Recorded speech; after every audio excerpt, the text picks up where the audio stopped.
tão desprezados padrões clássicos. No entanto, quem poderia dizer que as regras aristotélicas ainda eram aplicáveis? A conquista de Churchill foi romper esse tipo de pensamento conservador e masculino para capturar a fragmentação da vida e mostrar que cada nova peça era uma aventura no desconhecido. Bom, a gente pode concordar ou não, né, com essa tese de que, enfim, de que isso teria tanta importância, mas eu gosto muito dessa citação, acho que o Jonathan até já me ouviu usá-la, porque eu acho que, principalmente quem tem aulas, né, tem muito aquela coisa, quando são homens brancos, héteros, e vão te dizer o que é certo, né, e quem que tem razão. Mesmo dentro da esquerda, alguém tem que ter razão, os outros têm que estar errados. Carol Churchill meio que troca tudo isso de lugar. Então, vamos falar um pouquinho, por favor, dela, mas antes eu peço que você se apresente. Como é que você chegou nela? Você fez, agora, ofereceu na USP, né, esse curso de verão, Introdução ao Teatro de Carol Churchill? Isso, eu cheguei na Carol Churchill, nossa, é um percurso muito longo, mas acho que eu vou tentar resumir. O meu interesse por teatro britânico vem desde o início da minha pesquisa, né, na Universidade de São Paulo, junto com a minha orientadora, a professora Mayumi Lari, que tem um projeto de estudos de dramaturgia norte-americana, né, estadunidense e britânica, que é uma área relativamente nova na seara do inglês, né, ou seja, do ponto de vista da literatura dramática, da dramaturgia, e não nas artes cênicas, né. A minha formação é em letras, então a gente vê, em geral, o texto, claro que usa dos outros elementos para análise, mas é uma análise de texto, de dramaturgia. E apesar de Shakespeare, né, a gente tem um grande nome como Shakespeare, que é muito estudado no Brasil, em várias universidades, e por vários vieses e vários caminhos. A área de estudos de dramaturgia britânica é um pouco nova, então a gente tem tentado desbravar um pouco esses caminhos, primeiro com o trabalho do Fabiano, que estudou Mark Ravenhill, o Thierry, o Fabiano Fleury, o Thierry Vieira, que estudou Harold Pinter, e um trabalho também da Camila Amaral, que estudou a Sarah Kane, e agora o meu trabalho, que eu tenho que estudar várias coisas ao mesmo tempo, que eu sou essa pessoa um pouco maluca, e aí eu quero tentar dar conta de vários dramaturgos, e o meu interesse por vários deles veio por caminhos diversos, né? Primeiro o Joe Orton, que foi uma sugestão da minha orientadora, depois o Edward Bond, aliás, que faleceu essa semana, e depois John Arden, que eu estudei no mestrado, em contraste com o Brecht, Bertolt Brecht, o dramaturgo alemão. Todos esses do pós-guerra britânico, né? Exato, o período do pós-guerra, que é o que a gente chama, na historiografia teatral, de drama moderno, no sentido no sentido teatral mesmo, da historiografia teatral, e não do sentido histórico, porque no sentido histórico, moderno seria Shakespeare, por exemplo, que é após a Renascença, ou os elizabetanos, o período jacobino, mas não, o nosso foco dentro da minha linha de pesquisa, com essas pessoas que eu falei, tem se voltado mais ao chamado teatro moderno britânico, que é pós-1956, depois da Segunda Guerra Mundial, e depois, passando por esses vários dramaturgos, eu me vi na posição de pensar o que eu ia fazer no doutorado, estudar escrever a minha tese, o que eu ia fazer. E, inicialmente, seria um trabalho só sobre John Osborne, que seria esse fundador, né, um dos fundadores do teatro moderno britânico.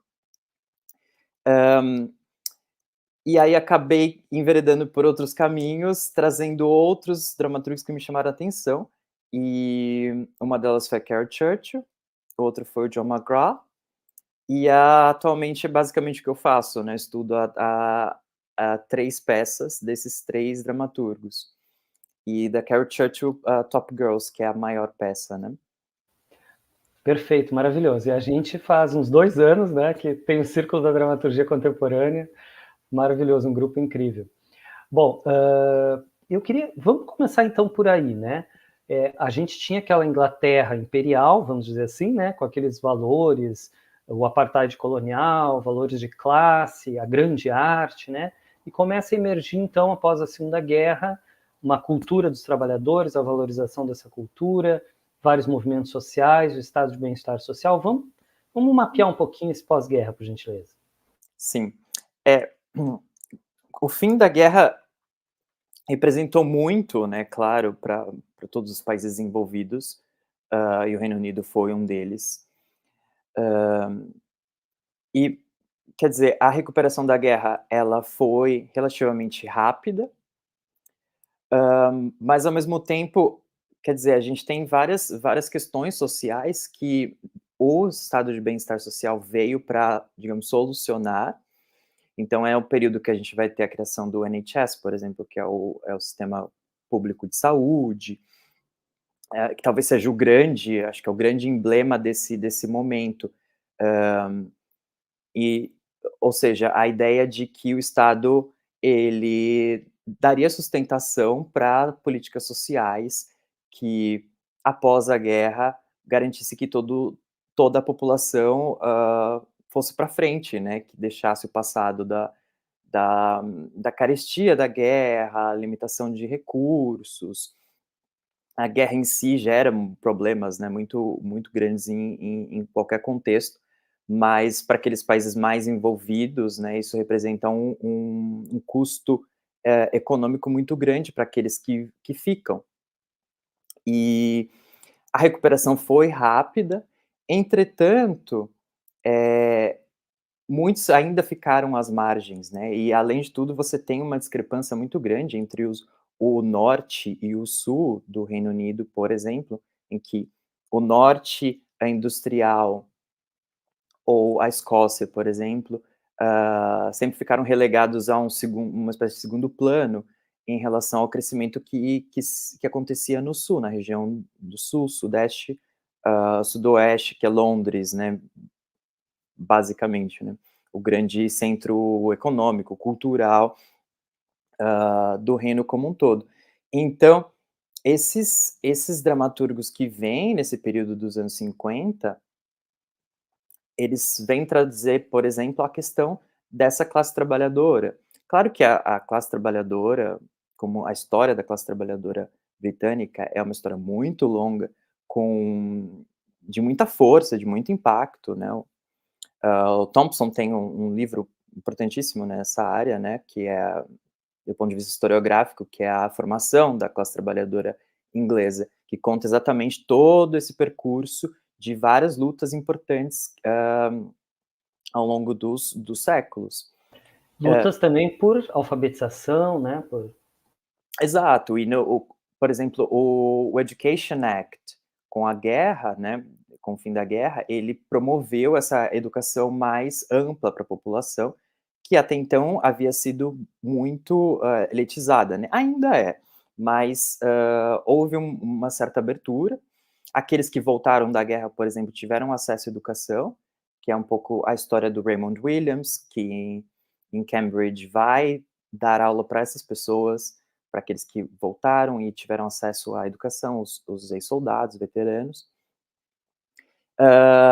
Então, é um momento em que essa classe trabalhadora, as pessoas que estão muitas vezes à margem, elas chegam nas artes, né? Ou melhor dizendo, as artes passam a olhar para esse locus social, ao invés do foco nas classes aristocráticas, que era o que acontecia no teatro até então. Não que as classes trabalhadoras, as pessoas pobres, não aparecessem nas peças, eles apareciam. Um exemplo até que eu sempre penso é o do Priestley, né, Inspector Calls, que é exatamente esse confronto entre a classe aristocrática e uma jovem trabalhadora, que é uma peça que estreou até na Rússia, né? Na Rússia Soviética, na época, ela não estreou aqui, no Reino Unido. Mas essas pessoas apareciam, mas nessa peça, por exemplo, do Priestley, é um claro exemplo de como que apareciam, porque o foco é na família aristocrática burguesa, industrial, e aí se fala, por exemplo, dessa figura da jovem trabalhadora que fez uma greve, e aí tem todo um mistério, meio Agatha Christie na peça. Tem uma temática social, tem uma temática de crítica social ali, mas os trabalhadores, os mais pobres, eles são falados, né? Se fala deles, eles não estão ali. E aí a grande revolução que seria do teatro moderno seria trazer essas pessoas que estavam sendo mais reconhecidas como parte da população e que deveriam, de algum modo, ir junto com o avanço do país, e aí a gente acabou de mencionar o estado de bem-estar social, o teatro também passa a reconhecer como digamos, dignas de aparecerem nessa arte com A maiúsculo, né? E aí os dramaturgos do período do entre-guerras, ou mesmo do pós-guerra, que colocavam as classes médias, classes aristocráticas no palco, e aí a gente tem uma lista bem grande deles, né? O Terence Rattigan, Christopher Fry, Noel Coward, que ainda hoje é muito lembrado, né? Pelas canções de guerra, por exemplo, que ele compôs. O mesmo Priestley também. Então, eles passaram a serem caracterizados como aqueles que faziam um teatro antigo, porque era o teatro que focava na vida daqueles das classes mais altas, né? Com seus problemas, digamos, os problemas privados, né? As questões de traição, esses problemas pequenos, né? Da vida em comparação com as dificuldades sociais das classes mais baixas. E um teatro que era muito entretenimento também, né? E não pia de cozinha. Exato, Isso é uma questão até um pouco polêmica, né? Porque mesmo o teatro posterior, o chamado teatro moderno, ele também vai ser representado nos grandes teatros, que são associados ao teatro antigo e ao teatro comercial, que é o West End, que é a Broadway londrina, né, a região do Theatreland, que é onde se encontram os grandes teatros, que hoje em dia você tem as peças com as grandes celebridades, né? Atualmente tem a Sarah Jessica Parker, por exemplo, tá numa peça, ela e o marido, então é um grande rebuliço, né? Porque os turistas, todo mundo quer ver, né? É uma peça comercial. Então, essas peças desse período anterior, eram feitas para esse tipo de palco, para esse tipo de público, diferentemente do que se passou a fazer nos anos 50, que era se buscar um outro público, inclusive um público mais jovem, um público que tinha acesso, ou passava a ter mais acesso, recente até, mas passava a ter mais acesso à educação, às universidades. E quer dizer, um modelo mais europeu, né, de teatro, e não esse modelo comercial que a gente associa muito ao teatro estadunidense, né, que quer dizer, teatro é comércio, né, entretenimento, tem que fazer dinheiro, tem que dar bilheteria. Então, o Georges Devine, por exemplo, que foi o primeiro diretor artístico do Royal Court, que seria o local de nascimento desse novo teatro, ele foi buscar na Europa os modelos, né? Seja na França, seja na Alemanha, que tinham um teatro subsidiado, ou seja, as artes fariam parte desse complexo do teatro de bem-estar social.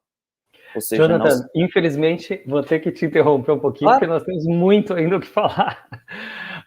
E nós talvez possamos fazer outras. Bom, estamos falando então da Carol Churchill nesse contexto, né? Justamente ela vai surgir dentro ela fez Oxford, vai surgir dentro do Festival Nacional de Estudantes, em 58, e dentro desses movimentos aí, vamos dizer, de vanguarda. Isso. É é é bastante ligado com o que eu estava falando até agora, porque esse local de nascimento do teatro moderno, nesse complexo do teatro subsidiado, é o que vai possibilitar que novos dramaturgos apareçam, né. Pelas próprias condições de produção, porque se você tem um teatro subsidiado, você pode arriscar novos nomes e não somente aqueles que já sabia que daria resultado financeiro. Então aí você tem vários dramaturgos nesse período, e um deles, seria a Carol Churchill, que aparece já nos anos 70, né, tem um gap entre os anos 50 e os anos 70,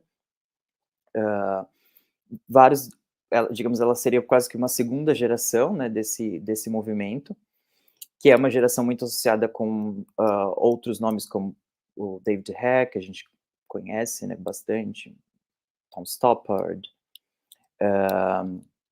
outros menos conhecidos, né, como Howard Bacher, David Edgar, enfim, que estão nesse momento já com um teatro subsidiado, e aí tem condições de experimentarem mais na forma, experimentarem mais nos temas políticos, que já era um pouco um propósito do Royal Court desde o início, era uma coisa controversa, mas eles tinham existia esse ideal de fazer peças mais políticas, mais de crítica social. E a Carol Church aparece como a primeira dramaturga a fazer residência no Royal Court, abrindo um pouco as portas para as outras que viriam depois, claro, para uma experimentação com a forma que já havia sido feita, claro, de forma diferente por outros, notadamente acho que John Arden, Edward Bond, mesmo Pinter também, que já questiona bastante o realismo desde os anos 50. E, e aí ela vai ter essas primeiras peças que ela produz para o rádio e para a televisão, na BBC, até o sucesso que seria a Cloud9, que aí abre as portas, de fato, para que ela pudesse fazer, desenvolver o seu talento e o seu propósito de conjugar temas muito ligados à emancipação das mulheres, ao feminismo, por um lado, e por outro lado, ideais do socialismo, hã, e ou seja, né, um compromisso com a crítica social, um compromisso hã, com temas muito ligados à nova esquerda, né, que desde o pós-guerra vinha ganhando muita força, né, principalmente depois de 56, que é quando são revelados os crimes de Stalin, né, essa ideia de que a esquerda precisa se renovar. E então a Carol Church aparece nessa confluência desses 2 caminhos, e uma preocupação muito grande com a forma. Isso vai ser algo que vai aparecer em todas as peças, que vão ser completamente diferentes umas das outras. Bom, ela teve então uma fase brechtiana, vamos chamar assim, né? O Weininger-Ton, por exemplo, o Tom do Vinagre, vamos dizer assim, a Inglaterra, ele surgiu na Inglaterra em 78, pelo que eu tenho aqui. A primeira montagem, né, foi do grupo de teatro feminista socialista Monstrous Regiment, e que escreveu o texto junto com a Carol Churchill, né, num processo coletivo de direção. Conta pra gente um pouquinho, por favor. Isso, é curioso porque apesar dessa parceria que ela teria com o Royal Court por muitos anos, que se arrasta até hoje,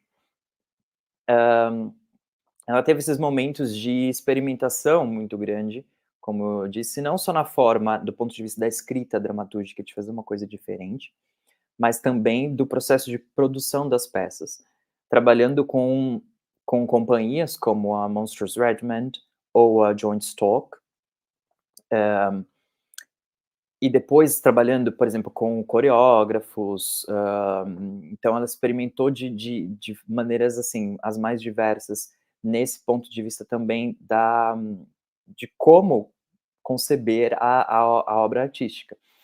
E Vinegar Tom seria essa primeira experimentação dela com a Monstrous Regiment, que era essa companhia, formada majoritariamente por mulheres, que queriam trazer essas questões, né? Enfim, de pensar o feminismo e a relação dessa pauta com o teatro. E aí ela escreve essa peça em trabalho de workshop que, do ponto de vista do tema, quer dizer, já tinha sido trabalhado pelo Arthur Miller, com As Bruxas de Salem, o The Crucible, em 53, que é o tema da caça às bruxas, e um pouco dessa histeria, né, de, enfim, de voltar à história e mostrar, né, essa perseguição sofrida pelas mulheres na Idade Média, em específico nessa peça, nos processos de perseguição que ocorreram na Inglaterra no século XVII, que não são muito conhecidos, né? E aí ela quis retratar isso, mas não do ponto de vista tão alegórico como acontece no Arthur Miller, ou também reforçando tanto a questão religiosa, que também é bem forte no Miller, que retrata essa histeria, né? Acho que todo mundo conhece essa peça, assim, quem é interessado em teatro, em literatura, já ouviu falar dessa peça, porque é muito montada, e que tem um foco muito grande nessa questão, né, de uma denunciar a outra, de teve contato com o demônio, etc. E Porque é existe uma isso. alegoria do macartismo, né?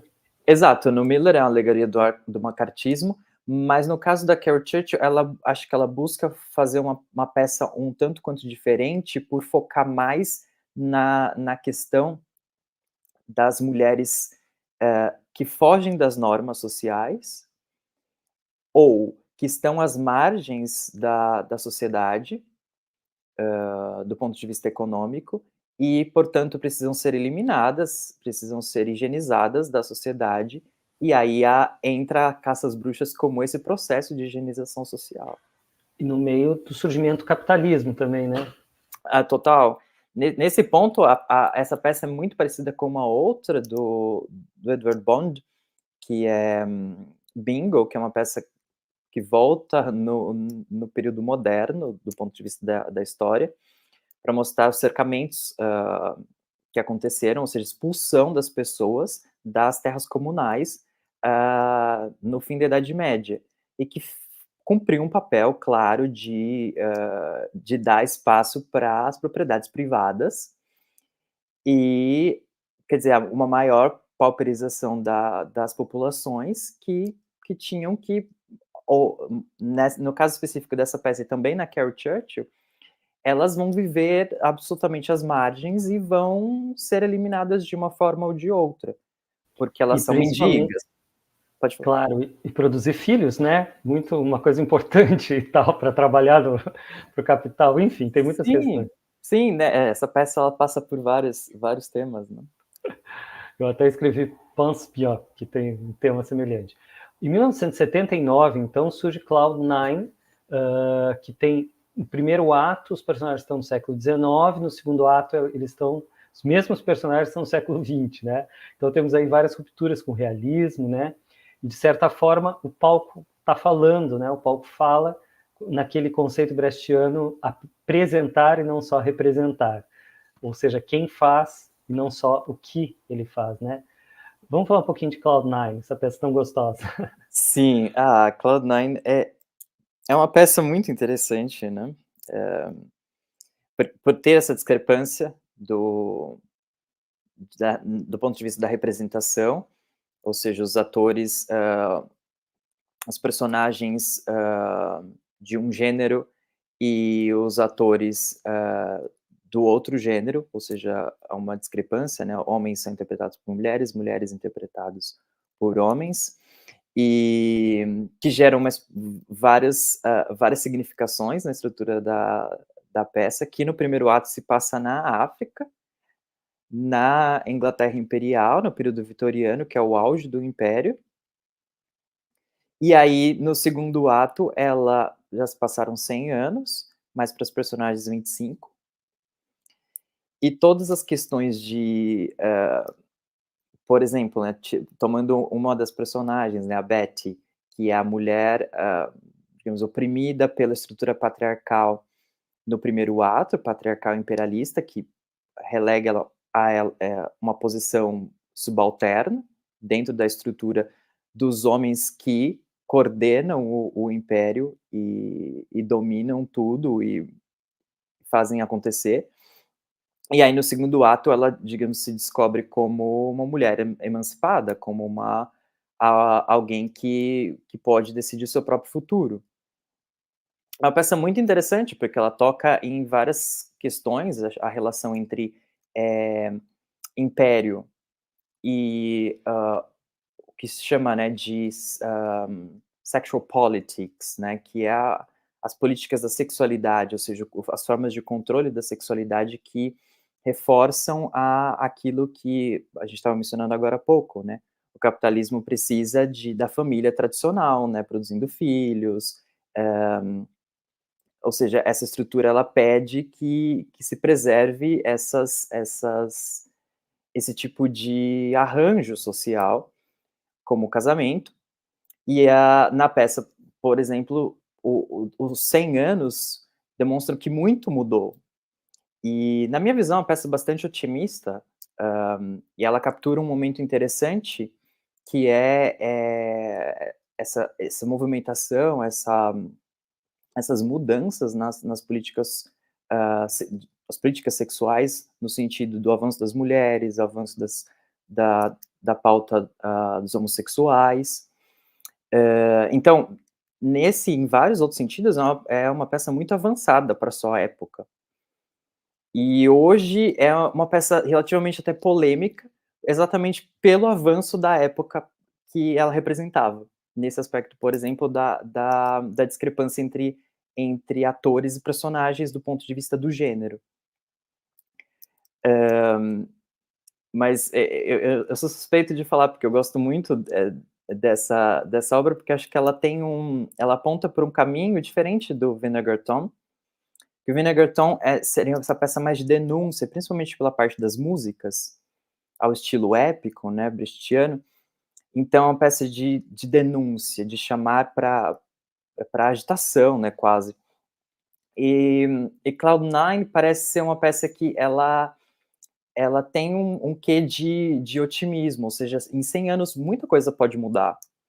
E muita coisa pode mudar no sentido de um avanço mesmo. E nesse sentido é uma peça que reflete sobre os anos 60 também. E o Porque a avanço mulher, a personagem principal, acaba se emancipando mesmo, né? Ela tem uma transformação. Sim, e no segundo ato, todas as personagens têm alguma espécie de percepção de mais liberdade nesses aspectos da moral, dos costumes, dos comportamentos. Com as suas contradições, claro, né? Senão Claro, seria né? o Churchill. Claro, senão não seria. Não é tão simples assim, né? Não é tão simples. Chegamos então em Top Girls. Eu tenho aqui a primeira montagem de 1982 e então essa peça realmente que é considerada um clássico moderno, né? Eu não sei se está dando para ver muito bem a foto, mas ela criou, por exemplo, o diálogo sobreposto, né? Uma coisa que o Chekhov já tinha feito um pouco, né? De pessoas que não dialogam, na verdade, mas que é uma coisa nova, né? E numa entrevista da Vogue de 83, ela vai dizer o seguinte, que ela queria pessoas do passado, mulheres com diferentes trabalhos e o que seria descobrir o que é uma mulher de sucesso na era da Margaret Thatcher. Então, juntando tudo isso, temos esse clássico. É uma peça grandiosa, né? Para falar dela em 5 minutos, por exemplo, é uma tarefa hercúlea, porque ela é um grande panorama da história das mulheres, a história da luta das mulheres, como a gente acabou de mencionar, com suas contradições, com seus problemas. Por exemplo, o diálogo sobreposto, overlapping dialogue, que seria a grande inovação dessa peça no aspecto do diálogo, né? Que tem várias outras. Ao mesmo tempo que é quer dizer, que é um balanço da forma, né, que pra gente que analisa, por exemplo, é uma delícia, né, que você fala: "Ah, isso aqui vai me traz tanta coisa para analisar", Mas dentro da esfera da obra, sinaliza para algo bastante interessante e que mostra essas contradições, né? Por exemplo, as personagens que não se escutam umas às outras e estão contando essa história, mas pouco reagem. E aí, como são todas mulheres no primeiro ato, na verdade a peça inteira, né? Não só se menciona os homens, mas eles não aparecem. São todas mulheres figuras históricas ou fictícias que apresentam as suas agruras da vida, né, a repressão, a opressão que sofreram, a violência que sofreram. Então, é interessante por ela apontar esses problemas, né, que persistem, né, e persistiam naquele momento, estavam ainda mais escancarados com a emergência da Margaret Thatcher, que seria a primeira-ministra mulher, mas uma conservadora. E aí gera um ponto de conflito e gera um pouco uma tela azul, né? Como lidar com isso? O que seria visto a princípio como um progresso, como um avanço, mas não é bem assim. E aí na peça, por exemplo, elas estão competindo pelo diálogo, é uma competição de mulheres também. Então, até que ponto a própria o avanço, por exemplo, das pautas feministas não estariam, digamos assim, contaminados pela essa estrutura patriarcal que enfatiza a competição, por exemplo. Então, é uma peça incrível, né? Porque isso tudo é só o primeiro ato, assim, a gente tá falando assim um tiquinho, e aí tem todo o restante, que é o segundo, o terceiro, que bagunçam ainda mais tudo, né? Vamos dar um panorama, então, da estrutura, né, para quem Sim. não conheceu ainda. Então, no primeiro ato, nós temos isso que você está descrevendo, vários personagens históricos participando de um banquete com uma mulher dos anos 80, né, que foi promovida, se não me engano, né? No segundo ato, como é que é? São várias entrevistas de emprego, né, na agência, né, onde essa mulher trabalha e tem agora, acho que é a chefia, né? E no terceiro ato, então, nós temos uma coisa que remete a esse drama da pia de cozinha. Fala um pouquinho da estrutura para a gente. Isso. A estrutura é basicamente essa, mas o segundo ato, ele se passa depois do terceiro, do ponto de vista cronológico, mas na representação ele é realizado na montagem antes, né. Então já tem um pouco essa bagunça com o tempo cronológico. A gente no primeiro ato não sabe muito bem quem é a Marlene, que é essa mulher de sucesso, nessa top girl, o que ela está comemorando a promoção de um trabalho, mas que trabalho é esse? E aí a gente vai descobrir no segundo ato, que é uma agência de empregos, no momento de avanço do desemprego, diga-se de passagem. E aí tem várias entrevistas em que essas mulheres entrevistam outras mulheres, e aí vários dos temas da questão do mercado de trabalho, da maternidade, das oportunidades que são dadas a essas mulheres que têm, por exemplo, que mentir no currículo, ou a outra que tem que esconder que quer se casar, a outra que já é mais velha, e aí perde a oportunidade para alguém que é mais novo. Então, vários dos temas, né, que circulam os feminismos, né, os vários feminismos que já estavam vindo com tudo nessa época, né, pelo menos a segunda grande onda, eles aparecem nesse segundo ato, e a Que filha são da pequenas Margaret Thatchers, assim, né? Sim, é interessante você dizer isso, porque acho que sim, porque de certo modo são pequenas esquetes que demonstram essa essa estrutura mais forte, do capital e do funcionamento do que se convencionou chamar neoliberalismo, em que, em relação ao feminismo, quer dizer, o que para Carol Churchill, né, o que o feminismo deve buscar? se adequar a essas regras ou criar novas regras, né? Porque a Marlene seria isso, né? Seria a espécie de Thatcher que resolve jogar o jogo, então. Então, na prática, seria só uma substituição. Ao invés de um homem, seria uma mulher. Mas as relações de exploração continuam as mesmas, ou piores, porque aí se pode dizer que o capital ele está dando oportunidades às mulheres, pregando igualdade, etc. Sendo que, desde o primeiro ato, a gente sabe que essa igualdade ela vem com competição, com silenciamento de umas pelas outras, falta de sororidade. E pode dizer. Acho que você ia falar da filha, né? Porque, na Exato. verdade, se a gente traduzir o top por melhores, a filha não estaria dentre essas melhores mulheres, né? Sobre esse ponto de vista.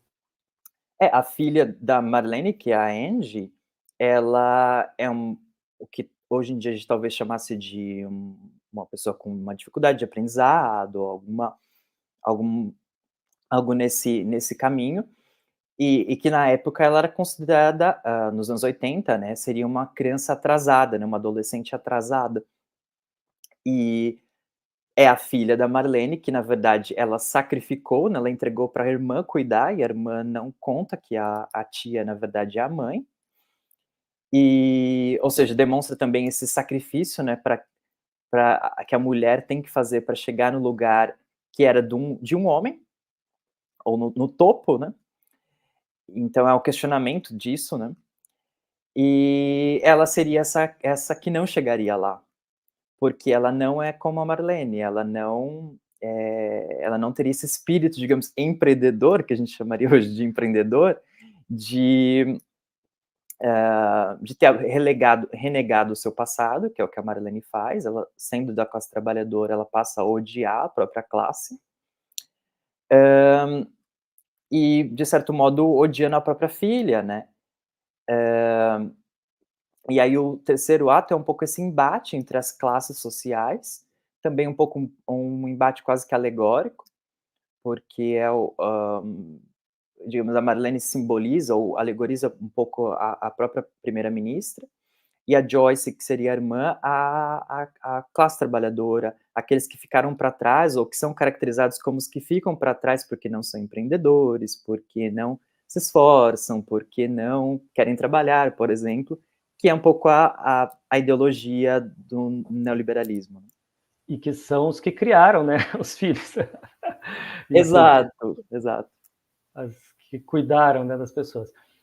Temos essa estrutura também que é interessante, que o primeiro ato é um pouco surrealista, vamos dizer assim, né? O segundo, vários fragmentos, talvez brechtianos, não sei, e o terceiro brincando com esse realismo social, né, do pós-guerra, interessante também.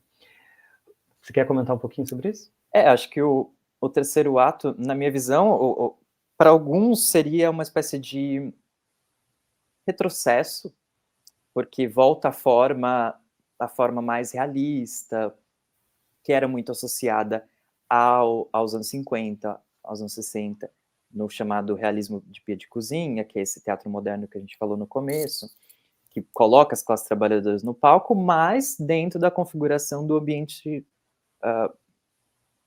domiciliar, né, o ambiente da família, aí ao invés de ser uma família burguesa, é uma família da classe trabalhadora.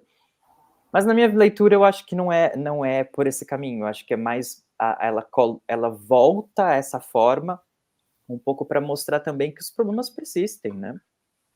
Eles não foram solucionados, e é claro que o teatro não é capaz de solucionar só do ponto de vista de mostrar, né. Se fosse assim desde o Hauptmann, desde do realismo, naturalismo, a gente não teria mais problemas sociais, né.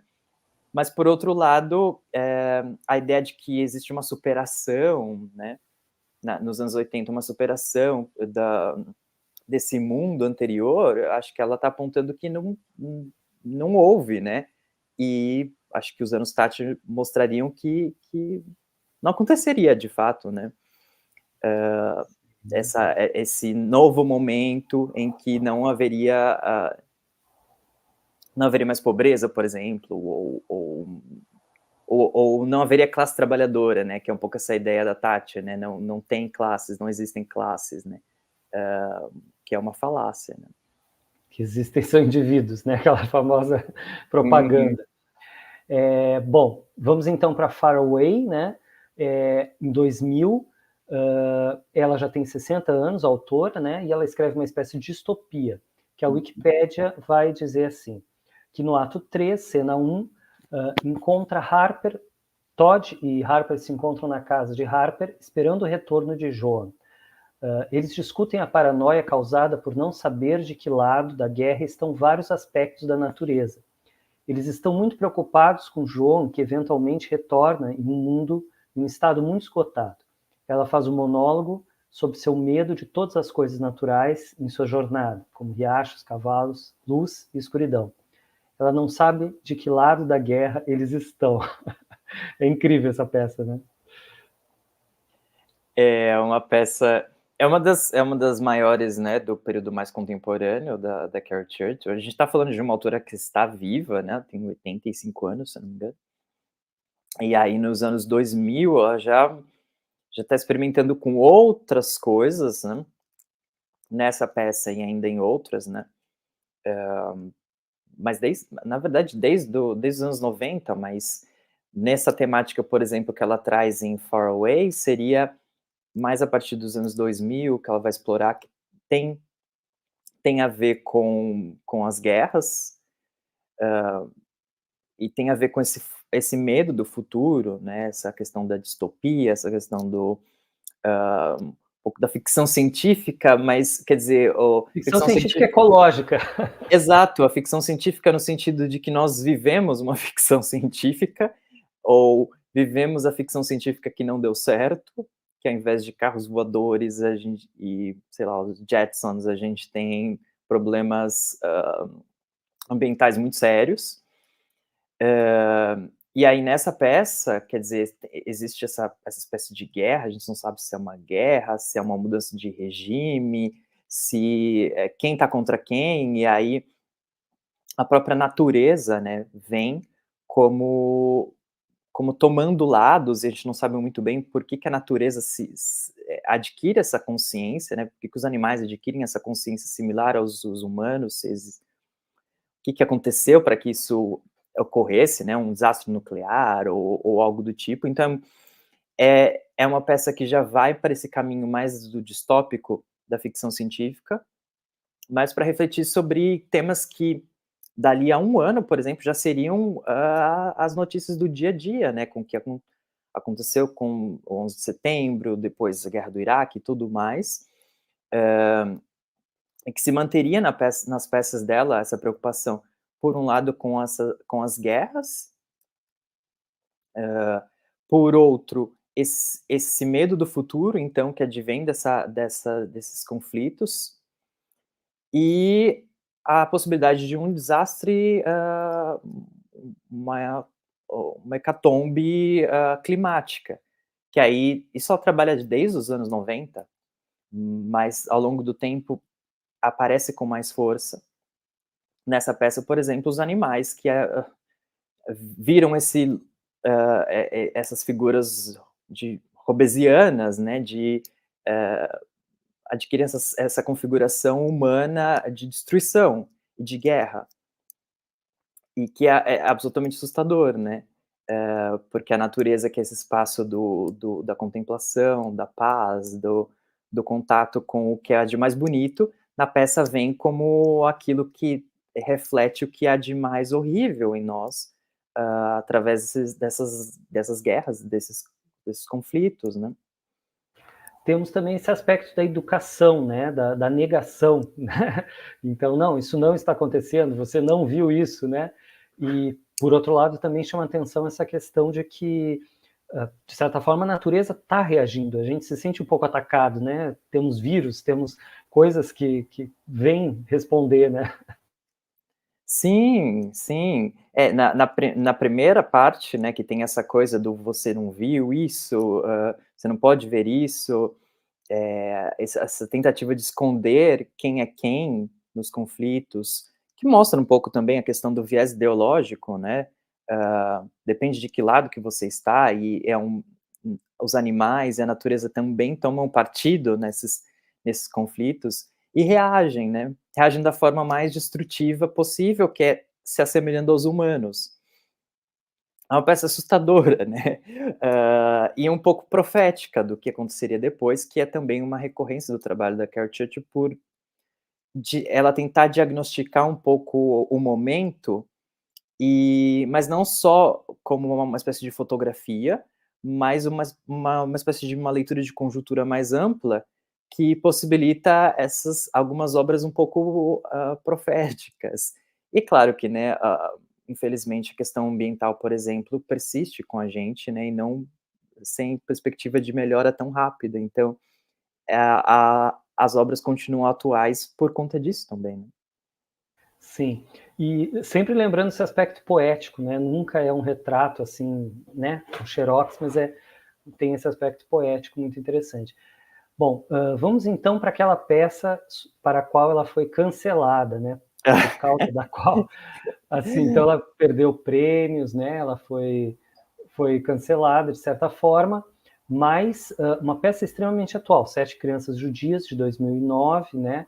Uma peça para Gaza, o nome, onde ela vai, então, focar mesmo na educação, né, e usar muito essa expressão, diga-lhe, né, tell her, acho que é, né, enfim, vamos comentar um pouquinho sobre essa peça de 2009, por favor. Sim, essa peça é uma grande, é uma manifestação pública, é um ato político, né, ela escreveu em 2009 essa peça e que até hoje gera problemas, porque por exemplo, esse cancelamento do European Drama Award trouxe isso à tona, que, digamos, mesmo a peça de 2009 ainda gera controvérsia para ela, por ela ter apoiado abertamente a causa da Palestina. A peça não, ela escreveu essa peça que, se montada, acho que ela não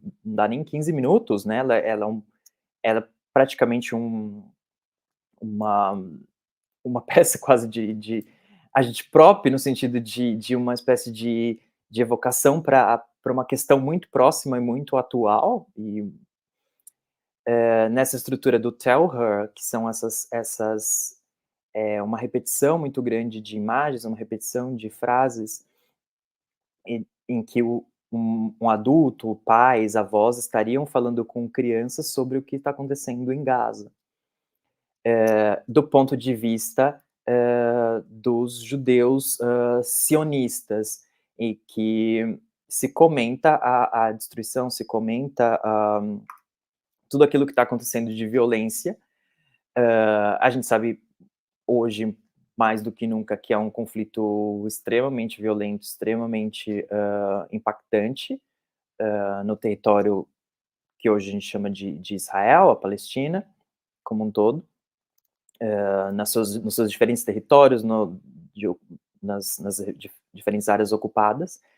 E a gente não sabe nessa peça quem são essas crianças, mas existe essa ideia de o que se contar e o que não contar. Então ela traz um pouco esse questionamento do ponto de vista daqueles que estão ocupando, como esconder as atrocidades, como esconder a violência, e como contar às próximas gerações o que está sendo feito desde os anos 40, pelo menos, mas a gente sabe que o território da Palestina foi protetorado britânico durante muito tempo também.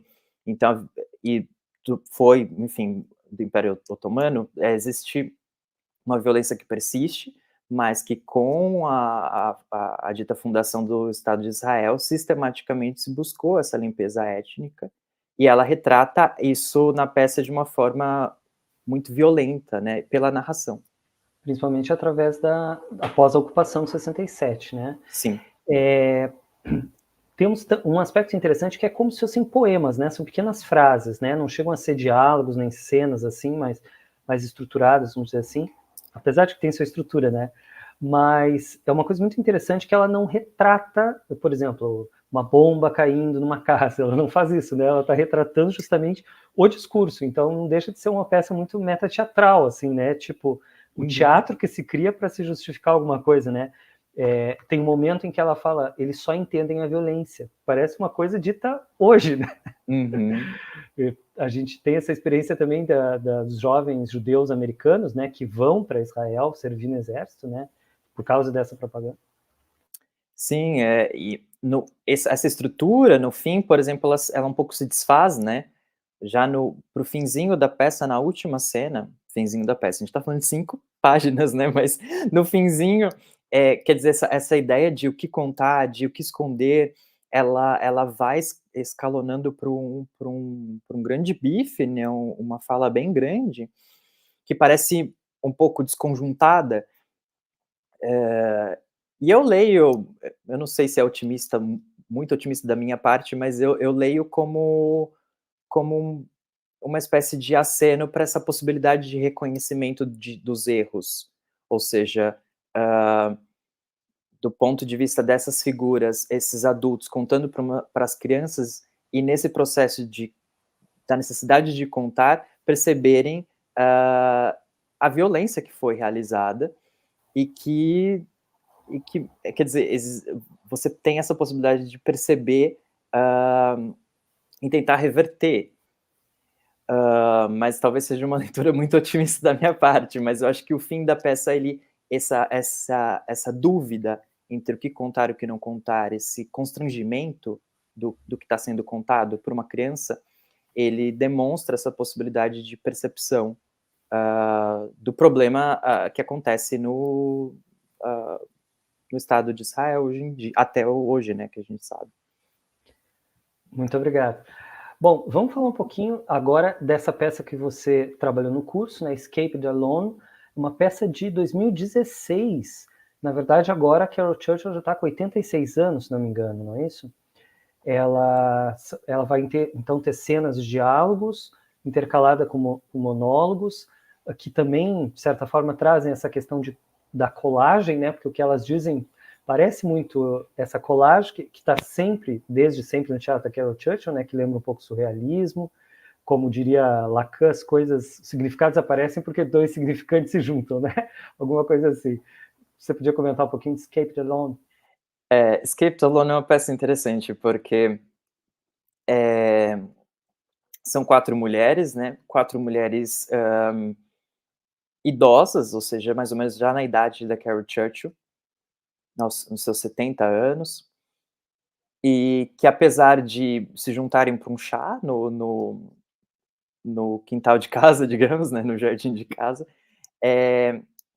existe essa figura que é a Mrs. J, que ao final de cada cena, ela, a depender, claro, da montagem, mas ela iria para frente do palco e faria essa descrição do que está acontecendo no mundo exterior à cena, quase como nesse mensageiro, né, grego, uma possibilidade de leitura dessa personagem, que fala desses desastres naturais ou promovidos, né, pelos humanos, um vírus que se alastra pelo mundo, muita destruição,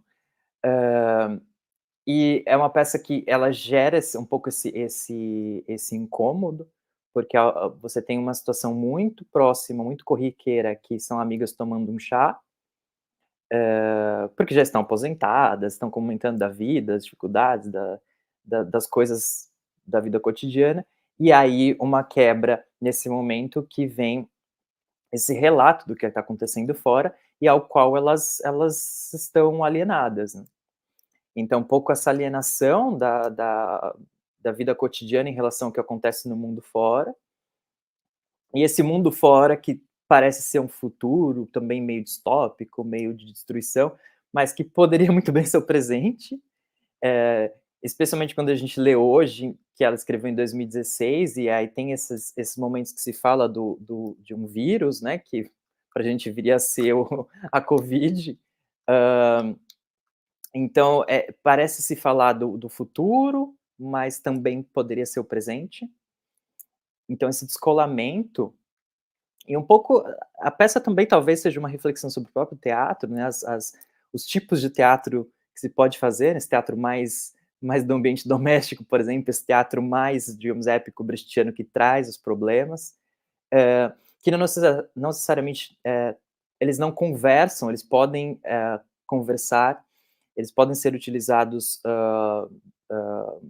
de uma forma interessante do ponto de vista dramatúrgico, teatral, para se chamar atenção para as várias questões sociais e não ser só entretenimento.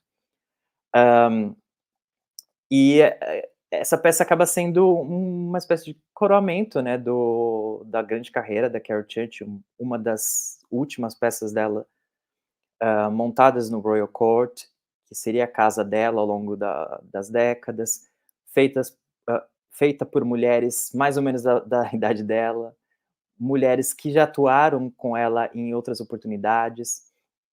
Então, é uma peça muito interessante, também muito assustadora, muito provocadora, que é uma tônica dela, que bagunça com a forma dramática também, que é a tônica dela, chamando atenção para esses problemas que seriam, né, do futuro, mas não muito, né, seriam os problemas da própria atualidade, né. No curso eu E mencionei. Pode essa falar. normalização do absurdo é muito interessante, né? É como o que acontece quando realmente as coisas saem do controle e o mal chega no poder, né? Coisa que nós vivemos recentemente aí, né? Desculpa, te interrompi. Não, imagine, eu só ia comentar, que é o que eu tinha mencionado um pouco no curso, que, ao mesmo tempo que tem essa leitura de que são figuras, digamos, alienadas, que não sabem o que está acontecendo no mundo, e no fim a Mrs. J, ela um pouco se revolta com isso, então você tem essa repetição da fala terrible rage, essa raiva terrível, talvez pelo fato das amigas não perceberem tudo o que está acontecendo fora, ou o tamanho do problema, né, que temos. Por mais que a gente possa ter essa leitura, bastante negativa dessas personagens, por outro, a gente sabe que nós também muitas vezes nos alienamos do que está acontecendo no mundo por questões de sobrevivência, de tocar a vida, porque se a gente prestar atenção em todas as questões que estão acontecendo, todos os problemas da humanidade, a gente também fica maluco.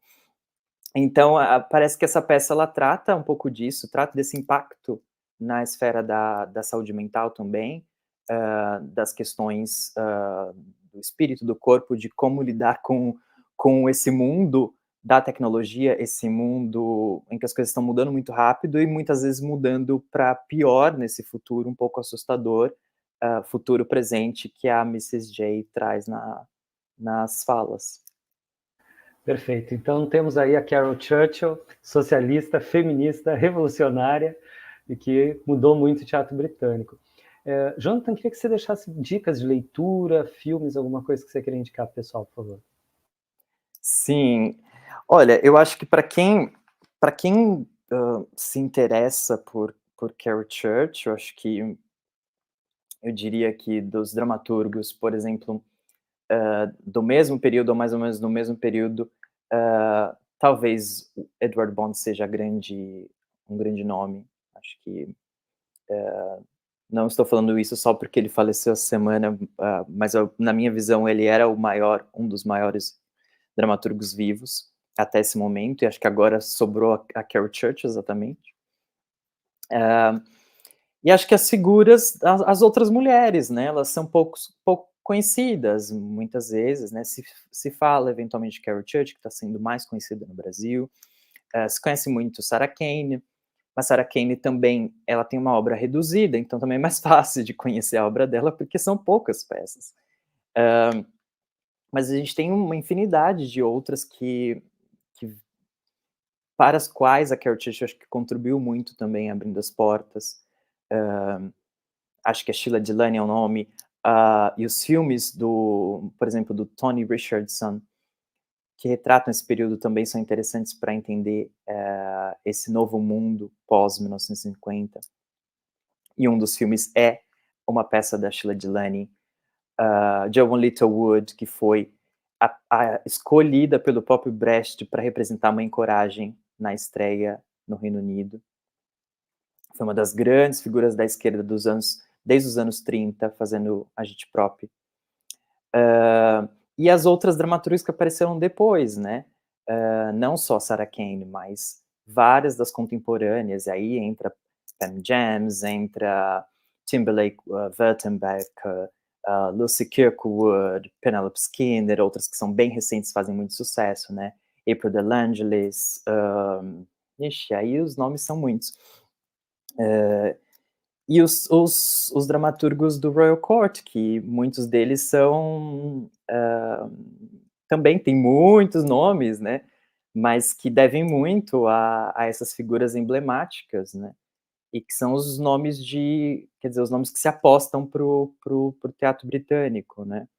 Aí vai ter Mike Bartlett, já nem lembro mais os nomes, assim, são tantos, né? Nick Payne, e por aí vai, Jess Butterworth. Sim, Perdão. é um universo muito grande que a gente está começando a conhecer, né? Por sorte, temos aí esses pesquisadores maravilhosos que estão abrindo também caminhos, né? Abrindo linguagens também. Parabéns, Jonathan, seu trabalho é incrível, viu? Eu que agradeço. Acho que só uma palavra final. É interessante a gente ter esse contato com essas figuras. Acho que a Carol Titchell abriu muito espaço para essas mulheres escritoras, para se aventurarem no teatro. A gente sabe que a tradição de escrita de mulheres no romance é bem forte. Aí a gente vai ter vários nomes, mas no teatro ainda um pouco menos. Então, é um incentivo, né, estudando especialmente Carol Churchill, para que essas mulheres sejam mais conhecidas, mais reconhecidas em seu trabalho de escrita para o teatro e direção, enfim, tudo aquilo que elas queiram fazer e que tenham esse espaço garantido, né? É isso. Como diria Virginia Woolf, né? Onde está a irmã de Shakespeare, né? Exato. Muito obrigado a todos que vão assistir aí. Muito obrigado, Jonathan. Uma boa noite aí na Inglaterra. Obrigado, até mais. Tchau, muito obrigado. Um abraço.